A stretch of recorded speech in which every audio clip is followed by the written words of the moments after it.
Goeiedag en baie welkom by sessie 7 van module 3 waar ons praat oor die roeping van 'n disipel. Nou ons het gesê ons gebruik hier eers in die Ou Testament die metafoor van Israel as God se kind, sy volk wat hy geroep het. En dit wat hy op die reis doen met Israel, wys vir ons eintlik so baie van wat God op God se hart is in sy verhouding by elkeen van ons met die reis wat hy met ons mee op pad is. Wat dit beteken dat hy ons geroep het om hom te volg en wat dit vir ons inhou.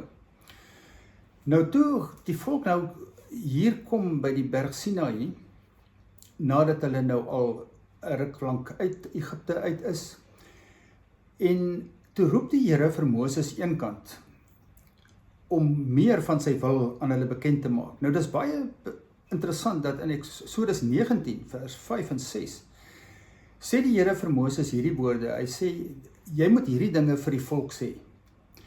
As julle aan my gehoorsaam is, sal julle uit al die volke my eiendom wees.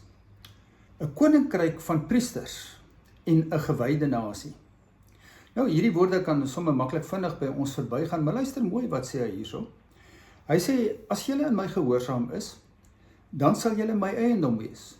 Met ander woorde, julle sal my naam dra. Eiendom dra die naam van die eienaar. Dit sal weer gaan oor God se naam, nie oor hulle eie naam nie. Hulle sal 'n koninkryk wees van priesters.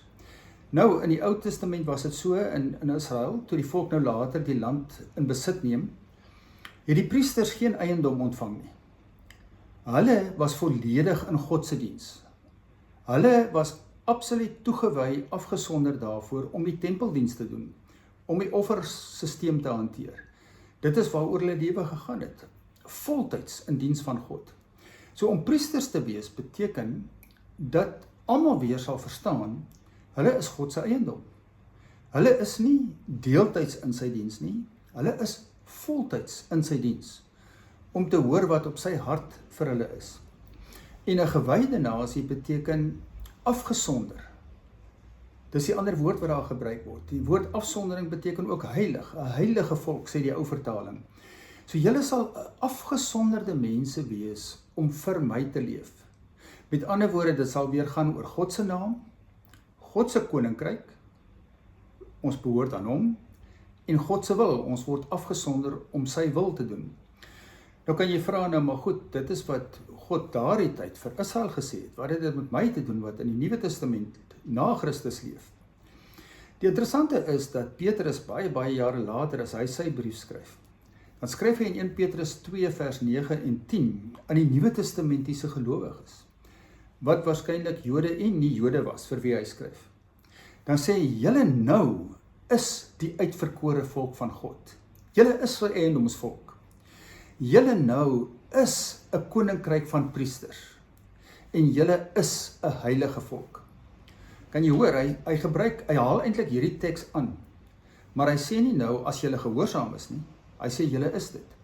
Met ander woorde, daai belofte wat God aan die volk gemaak het in vervulling gegaan. Maar nie omdat Israel gehoorsaam was nie.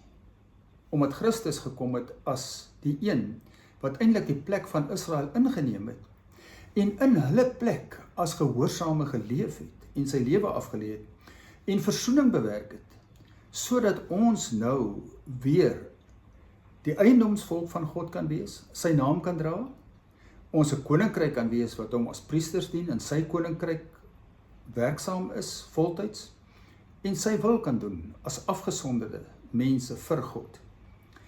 Nou na hierdie gebeure gee God dan vir die volk die wet, die 10 gebooie, as riglyne vir hulle reis. Ek probeer in die weergee van hierdie riglyne dit op 'n nuwe manier stel, 'n Nuwe Testamentiese perspektief ook, wat ons eintlik daarin kan hoor, as Nuwe Testamentiese gelowiges.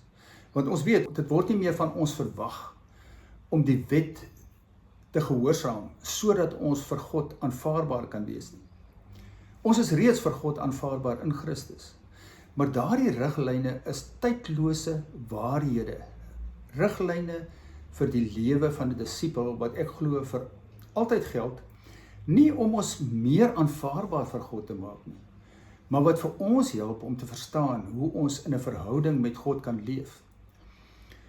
Want dit begin daarmee dat God het verlossing bewerk, en daarom het ons geen ander God as hy nodig nie. As hy sê ons mag nie ander gode aanbid nie, beteken dit eintlik ook ons het nie ander gode nodig nie. Hy's genoeg.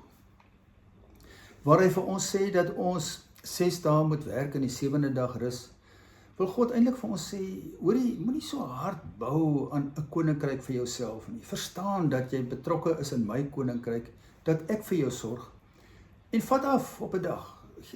Kry rustig, waar jy net kan ontspan en die tyd met my kan geniet, en weet dat jy in my sorg is. Ek sal vir jou versorg.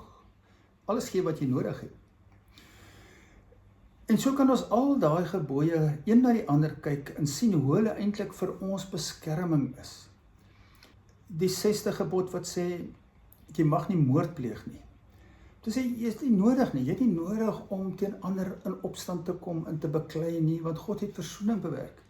Jy het nie vyande, jy het nie nodig om vyande te maak nie. Die 7de gebod wat sê, mag nie egbreek pleeg nie, dit is ook nie nodig nie.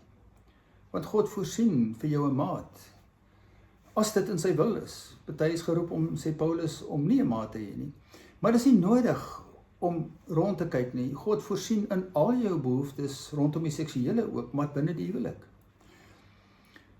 Ook dat jy nie nodig het om te steel nie. God sal voorsien, jy het nie nodig om op oneerlike maniere iets te bekom nie. Het sy dit nou is die maniere waarop jy jou belastingvorms invul, of transaksies doen, deur bietjie inligting te weerhou, of vals beeld te skep, dis nie nodig nie. Jy kan God volledig vertrou. En net so is dit nie nodig om ander te beswadder en af te maak nie, want jy het geen kompetisie nie. Dis nie nodig om te begeer wat ander het nie.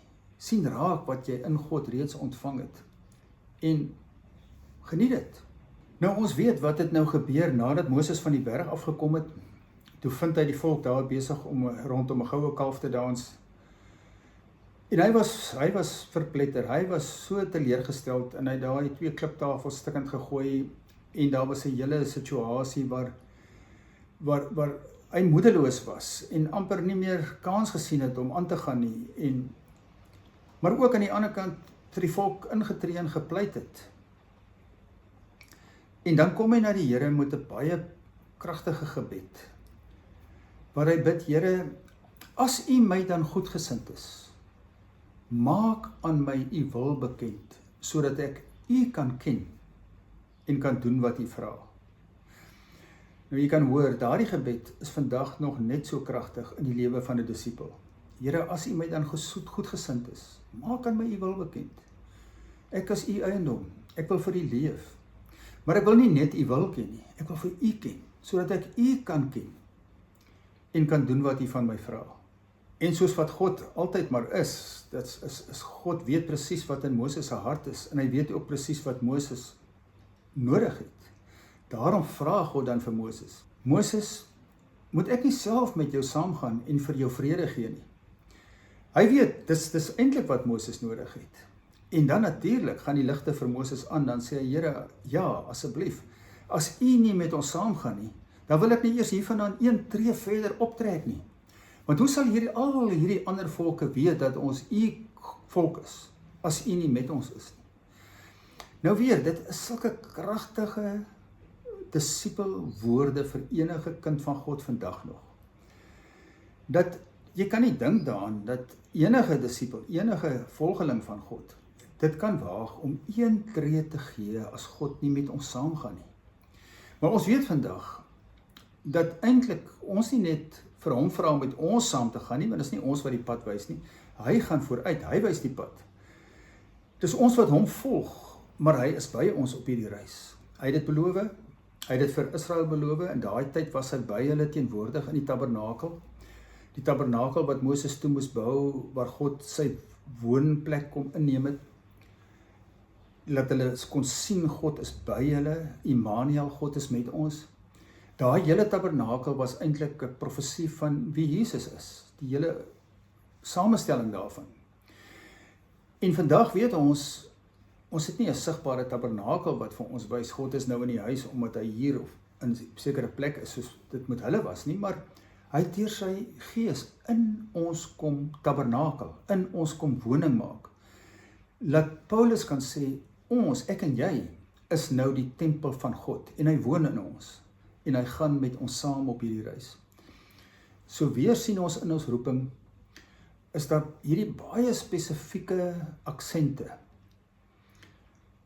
God, wat sê wie ons is, hy herinner ons aan ons identiteit, hy gee vir ons baie definitiewe riglyne van hoe ons naby hom kan leef, en herinner ons daaraan, ons is nie alleen op die reis nie. Want daarsonder kan geen mens die roeping van God uitleef nie. Dankie dat jy weer saam geluister het.